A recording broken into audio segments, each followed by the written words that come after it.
ಕೊಪ್ಪಳದ TB dam ಬಳಿಯ ಗುಡ್ಡಕ್ಕೆ ಬೆಂಕಿ. ಹೊಸಪೇಟೆ ಹೊರವಲಯದಲ್ಲಿ ಬೆಂಕಿ ಧಗಧಗನೆ ಹೊತ್ತು ಉರಿದಿದೆ. ಕಿಡಿಗೇಡಿಗಳ ಕೃತ್ಯಕ್ಕೆ ಅಪಾರ ಅರಣ್ಯ ಪ್ರದೇಶ ನಾಶ ಆಗಿದೆ. ಸಾವಿರಾರು ಮರ ಗಿಡಗಳಿಗೆ ಬೆಂಕಿ ಆಹುತಿಯಾಗುತ್ತಿದೆ. ಹೊಸಪೇಟೆಯ ಹಿತಾರಿ ಪಕ್ಕದಲ್ಲೇ ಹೊತ್ತು ಉರಿದುಬಿಟ್ಟಿದ್ದ ಬೆಂಕಿ.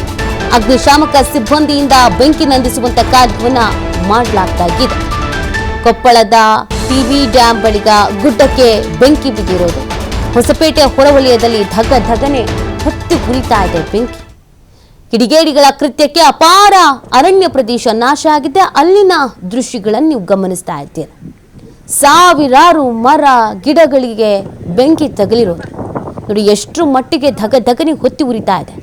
ಅಗ್ನಿಶಾಮಕ ಸಿಬ್ಬಂದಿಯಿಂದ ಬೆಂಕಿ ನಂದಿಸುವಂತ ಕಾರ್ಯವನ್ನು ನಿರಂತರವಾಗಿ ಮಾಡಲಾಗ್ತಿದೆ. ಇತ್ತೀಚೆಗೆ ಇದೊಂದು ಹೊಸ ಖಾಯಿಲೆ ಶುರುವಾಗ್ಬಿಟ್ಟಿದೆ. ಬೇಕು ಅಂತ ಗುಡ್ಡಗಾಡು ಪ್ರದೇಶಗಳಿಗೆ ಬೆಂಕಿ ಹಚ್ಚಿಬಿಡೋದು. ಅದರಿಂದ ಅದೇನು ಆನಂದ ಸಿಗುತ್ತೋ ಗೊತ್ತಿಲ್ಲ. ಎಷ್ಟೆಲ್ಲ ವನ್ಯಜೀವಿಗಳಿರುತ್ತೆ, ಎಷ್ಟೆಲ್ಲ ಅಪಾರ ಪ್ರಮಾಣದ ಸಸ್ಯರಾಶಿಗಳಿರುತ್ತೆ, ಎಲ್ಲವೂ ಕೂಡ ನೋಡ್ತಾ ಇದ್ದ ಹಾಗೇನೆ ಸುಟ್ಟು ಕರಕಲಾಗ್ಬಿಡತ್ತೆ. ಇದರಿಂದ ಅದೇನು ಖುಷಿ ಸಿಗುತ್ತೆ, ಅದೇನು ವಿಕೃತ ಆನಂದ ಅನ್ನೋದು ಮಾತ್ರ ಅರ್ಥ ಆಗಲ್ಲ. ಇಂಥವ್ರ ವಿರುದ್ಧ ಕಠಿಣ ರೀತಿಯಾದಂಥ ಶಿಕ್ಷೆ ಆಗಬೇಕು ಅನ್ನುವಂಥ ಆಗ್ರಹ ಕೂಡ ಹೆಚ್ಚಾಗ್ತಾ ಇದೆ. ನೋಡಿ ಎಷ್ಟರ ಮಟ್ಟಿಗೆ ಧಗಧಗನೆ ಹೊತ್ತಿ ಉರಿತಾ ಇದೆ ಅಂತ. ನೋಡ್ತಾ ಇದ್ದ ಹಾಗೇನೆ ಸಂಪೂರ್ಣವಾಗಿ ಆ ಗುಡ್ಡ ವ್ಯಾಪಿಸ್ಕೊಂಡು ಬಿಡತ್ತೆ. ಸದ್ಯ ಇದೀಗ ಬೆಂಕಿ ನಂದಿಸುವಂಥ ಕಾರ್ಯವನ್ನು ಮಾಡಲಾಗ್ತಾ ಇದೆ.